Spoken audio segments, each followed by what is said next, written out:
Hello साथियों, नमस्कार। I am Ashish sir. Welcome to English grammar.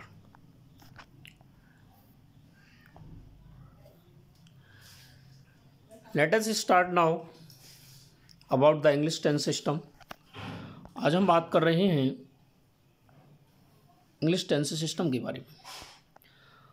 तो first of all there are only 3 basic tenses in the English language.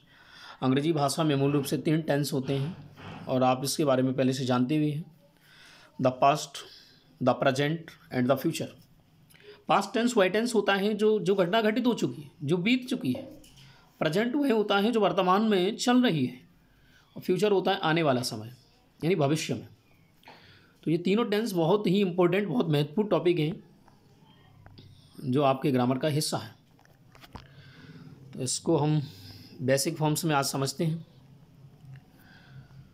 The past tense is used for anything that happened before this moment in time. Past tense का प्रयोग इसलिए किया जाता है जब कोई घटना पहले बीते हुए समय में, इस समय से पहले घटित हो चुकी है, उसको एक्सप्रेस करने के लिए पास्ट टेंस यूज किया जाता है। Okay, next second are the present tense is used for anything that happens right now. कोई भी घटना अभी, वर्तमान, जस्ट नाउ, ठीक अभी चल रही है या अभी हमारे आसपास चलती हैं। तो फॉर जनरल स्टेटमेंट्स, सामान्यतः जो कथन होते हैं और ऐसे सेंटेंस को व्यक्त करने के लिए प्रेजेंट टेंस का प्रयोग किया जाता है। नेक्स्ट है the future tense is used for anything that will happen at some point later on. Future tense का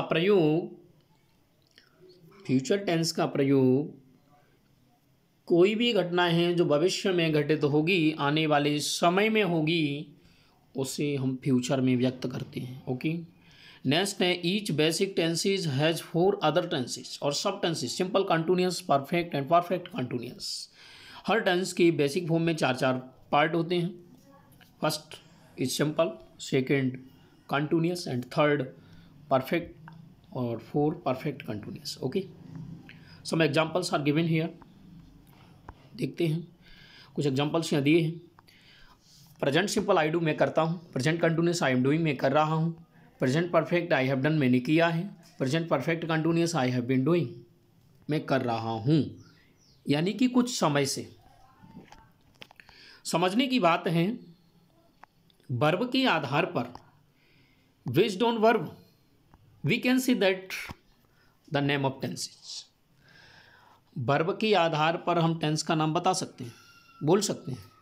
जो वर्ब यूज किया गया है सब्जेक्ट के अकॉर्डिंग, सब्जेक्ट के पर्सन के अकॉर्डिंग, सब्जेक्ट की नंबर्स के अकॉर्डिंग, तो उस आधार पर हम बता सकते हैं कि ये टेंस किस वाक्य का है।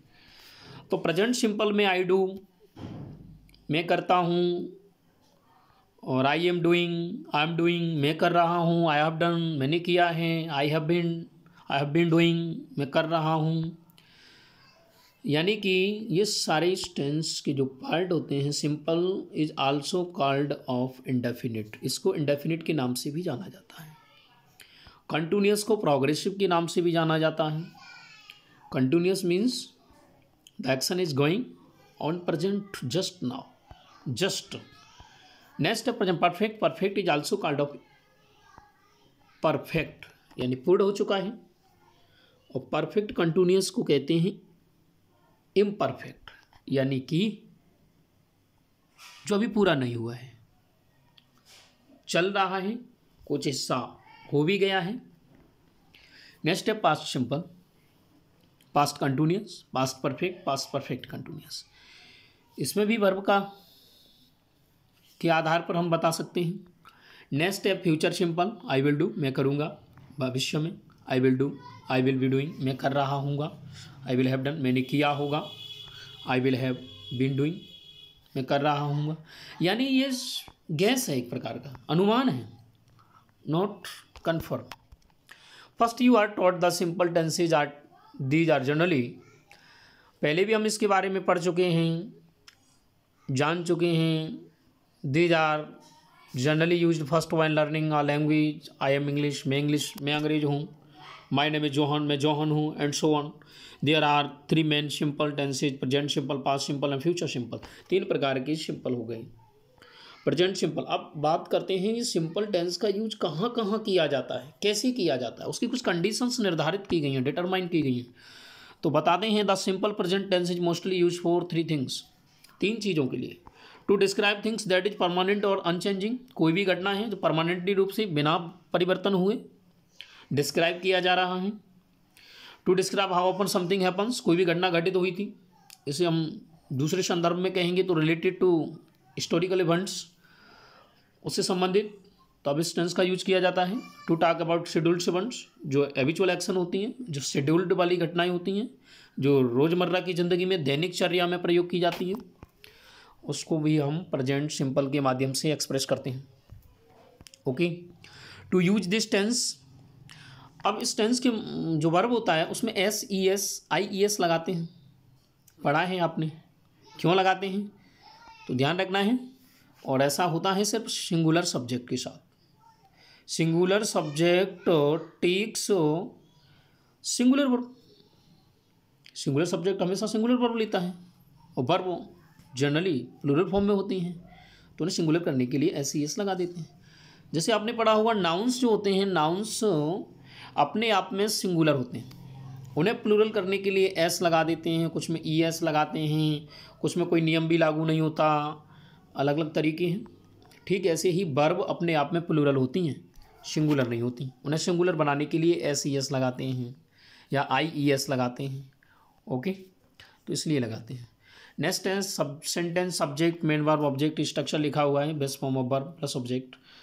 ठीक है, पास्ट सिंपल की बात करते हैं। पास्ट सिंपल का यूज कैसे किया जाता है, तो to describe an action that has already happened और इज फिनिश्ड, जब कोई घटना पहले से ही घटित हो चुकी है तो उसको व्यक्त करने के लिए पास्ट सिंपल का किया जाता है। To describe an action that is no longer true, कोई घटना है उसका वर्णन जो लंबे समय से नहीं है लेकिन हुई है, बीत गई है, उस घटना का एक्शन को बताने के लिए भी पास्ट का यूज किया जाता है। The past simple used a very similar way to the present simple, सामान्य रूप से कहें बहुत सरल तरीके से तो प्रेजेंट में जो यूज होते हैं पास्ट फॉर्म में कर देंगे, पास्ट सिंपल के यूज हो जाएंगे। Regular verbs are used with, regular verb का ही प्रयोग किया जाता है इसमें भी। ठीक है, हाँ, इसका जो स्ट्रक्चर है सेंटेंस का फॉर अफर्मेटिव सेंटेंस के लिए subject plus main verb plus object, इसमें ध्यान रखना है पास्ट सिंपल फॉर्म आता है वर्ब का second form, verb second form में आएगी।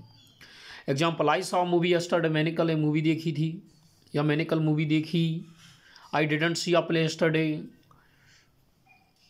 I didn't see a play yesterday, मैं खेल देखने नहीं गया कल, बीता हुआ कल। लास्ट ईयर आई ट्रेवल, कहने का तात्पर्य है, कहने का मीन्स है कि ऐसे सेंटेंसों में past indicating time expressing words आते हैं जो पास्ट वाली घटना को व्यक्त करते हैं, जैसे यस्टरडे है, लास्ट है, अगो है, प्रीवियस, ऐसे वर्ड्स यूज किए जाते हैं इसमें। तो समझ जाओ पास्ट।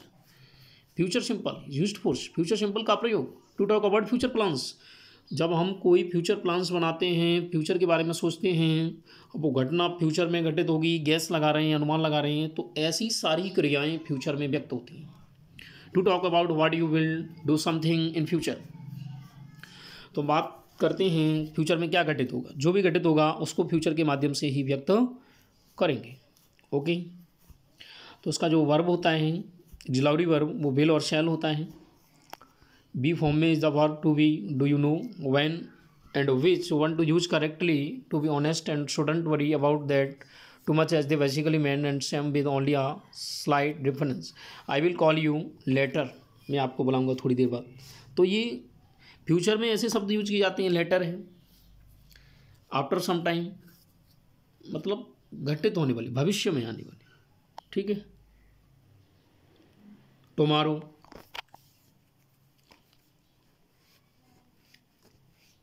ओके, आफ्टर, यानी जो वर्ड्स, ठीक है, आगे भी इसके यूज दिए हुए हैं और वीडियो को हम 10 मिनट का हो चुका है वीडियो यदि आपको अच्छा लगता है तो शेयर कीजिए, लाइक कीजिए और हमारे चैनल के बारे में लोगों को बताइए। Thanks for watching video. और आई विल आशा करता हूँ, I hope you will be understand this very well. Okay, thanks, फिर मिलेंगे।